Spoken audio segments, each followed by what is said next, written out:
Dubai और जद्दा की फैक्ट्रियों के हवाले से तमाम रिकॉर्ड और दस्तावेज मौजूद हैं। Do you know who owns the flat? Well, it's on a rent.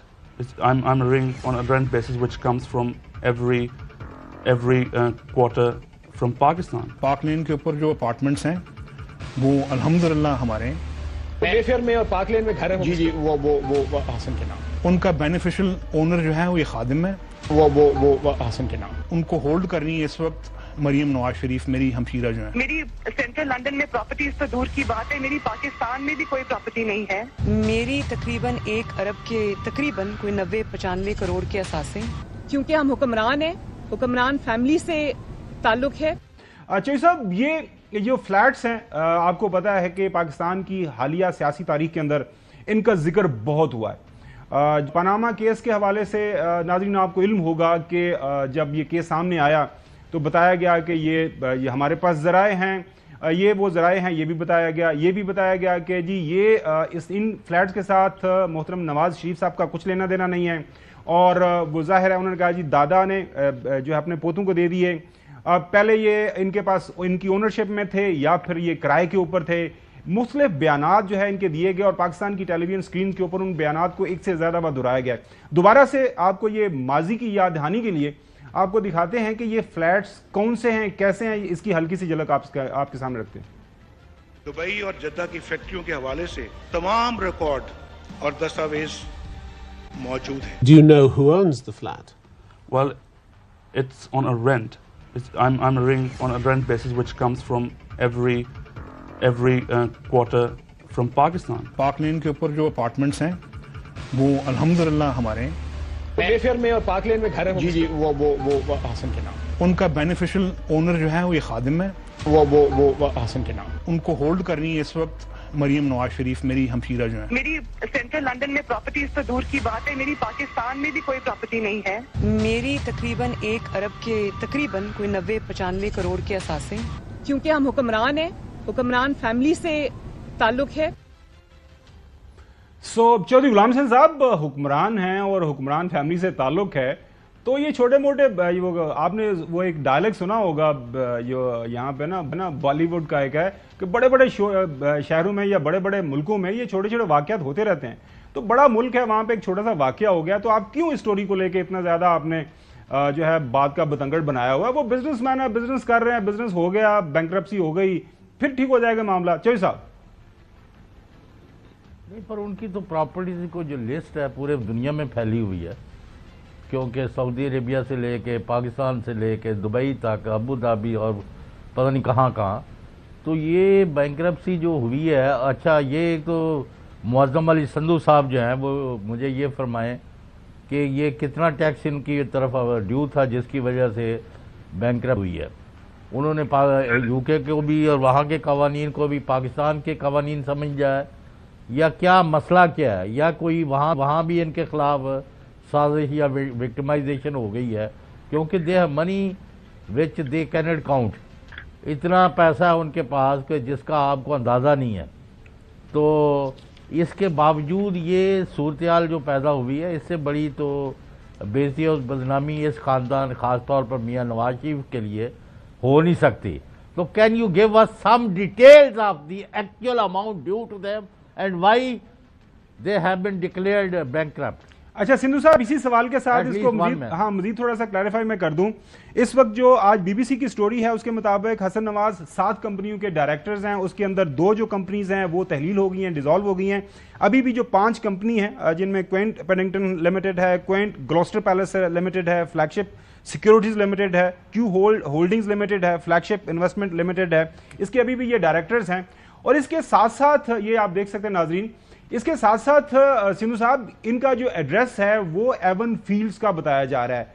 और मैं ये देख रहा था कि अगर आप बैंकरप्ट हो जाएं तो आपकी मलकियत में जितनी चीज़ें होती हैं, इंक्लूडिंग आपका रेफ्रिजरेटर तक भी, गाड़ी से लेकर रेफ्रिजरेटर तक सब कुछ जो है बहक़ सरकार उसको जब्त कर लिया जाता है या सरकार उसकी ऑक्शन करती है। और उसके साथ साथ मैं ये भी देख रहा था कि चूंकि वो बहुत ज़्यादा, आप ज़ाहिर है मुहज़्ज़ब दुनिया में आप लोग रहते हैं कि बंदा बहुत गरीब हो गया है, बिल्कुल फुकरा हो गया है, तो रियासत उसको पैसे भी देती है। और जो मेरे पास खबर है उसके मुताबिक ان کو ماہانہ 680 پاؤنڈ بھی ملا کریں گے جو بی بی سی کی رپورٹ کے مطابق. تو یہ بتائیے گا کہ ابھی ان کے اوپر ایک ٹیکس کتنا تھا اور یہ جو جائیداد ان کے نام ہے اس کا سٹیٹس کیا ہوگا؟ بینکرپسی کے بعد وہ جائیداد بحق سرکار پاکستان کے اندر تو ضبطی ہوتی ہے. معظم صاحب. جی سر شکریہ سر. سب سے پہلے تو چوئی صاحب نے جو بات کی ہے یہ ہم کچھ فائنینشیل ایڈوائزرز اور کچھ لیگل ٹیم کے ساتھ یہ چیزیں ڈسکس کر رہے تھے. اس کی چوئی صاحب کوئی انفارمیشن اویلیبل نہیں ہے کیونکہ یہ ان کا پرسنل ایک لیگل ڈاکومنٹ ہے. کورٹ گزٹ میں صرف پبلک جو ڈاکومنٹ پبلش ہوتا ہے جو پبلک ایکسیس کر سکتی ہے وہ یہ ہے کہ this person has been declared as a bankrupt. یہ تو ایک بات ہے. دوسری بات یہ ہے کہ اب ایک رف ایسٹیمیٹ لگا لیتے ہیں کہ کتنا اگر تھوڑا بہت ہوتا 50,000 لاکھ پاؤنڈ ہوتا ہے تو کیا یہ اپنے آپ کو بینکرپٹ ڈکلیئر کرتے پبلکلی اپنے آپ کو اس طرح پبلش ہونے دیتے بینکرپٹ؟ اور کیا کیونکہ بینکرپٹ ہونا اٹ سیلف اس کی لیگل امپلیکیشن بہت واسٹ ہے اور بہت بڑی ہے.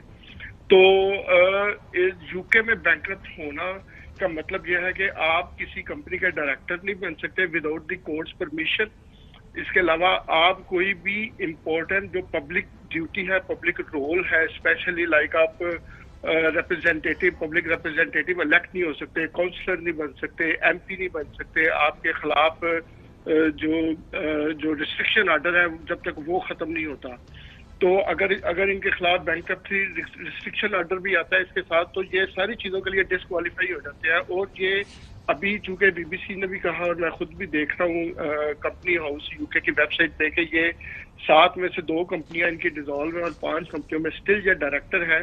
تو ڈیفینیٹلی اس بینکرپسی آرڈر اور بینکرپسی آرڈر میں یہ ساری چیزیں ڈسکس ہوتی ہیں کہ اس بندے کے ایسٹس کیا ہیں, جو لیکویڈیٹ ایسٹس ہیں وہ کتنے ہیں اور ان کو کس طرح یہ جو جتنا بھی ان کی لائبلٹیز ہیں وہ کس طرح پے آف ہو سکتی ہیں اور ان کی کمپنیز کی ویلیوز کتنی ہے, ان کے پاس جو لیکوڈ شیپ میں ایسٹس کتنے ہیں, موویبل ایسٹس کتنے ہیں, اموویبل ایسٹس کتنے ہیں اور ان کے کتنے بینک اکاؤنٹس ہیں, کتنے سیونگ اکاؤنٹس ہیں, کتنے ان کے جو کرنسی کے انویسٹمنٹس ہیں, ان کی شیئرز ان کے کمپنیز میں کتنے ہیں.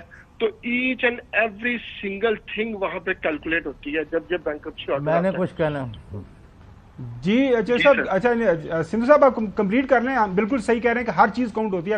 آپ ایوری سنگل تھنگ کاؤنٹ ہوتی ہے. چونکہ H M R C U K کا جو آفیشیل ادارہ ہے ریونیو کا ایچ ایم آر سی, تو اس ادارے کے پاس ہر انسان کے جو یو ٹی آر نمبر ہوتا ہے اور نیشنل انشورنس نمبر ہوتا ہے, اس کے ذریعے سے اس بندے کی جہاں جہاں اس کے فائنینشیل انٹرسٹ ہوتے ہیں اور ان کا ایکسیس ہوتا ہے جو یو کے کی فائنینشیل کنڈکٹ اتھارٹی ہے اس کے ذریعے اور یو کے کی جو بینک آف انگلینڈ کے ذریعے ان کے پورے بینک کی ڈیٹیل تک ان کے پاس آ جاتی ہے کہ اس بندے کے کتنے بینکس ہیں, کہاں کہاں پہ اس کی ہے. تو وہ ساری چیز بینکرپسی کی جب کیس چلتا ہے تو جو کریڈیٹر ہے جس نے یہ اپلیکیشن ڈالی تھی ان کے خلاف, اس نے ڈیفینیٹلی یہ چیزیں ساری ٹیبل پہ رکھی اور اس کے بعد انہوں نے اگر اس کو بینکرپٹ ڈکلیئر کیا تو اس میں پھر وہ آگے فردر پورا ایک پروسیس ہوتا ہے کہ اچھا اس بینکرپسی میں ہمیں کتنے پیسے اس سے ملیں گے, کون سی چیز ہم سیل کریں گے, کون سی چیز آکشن میں جائے گی,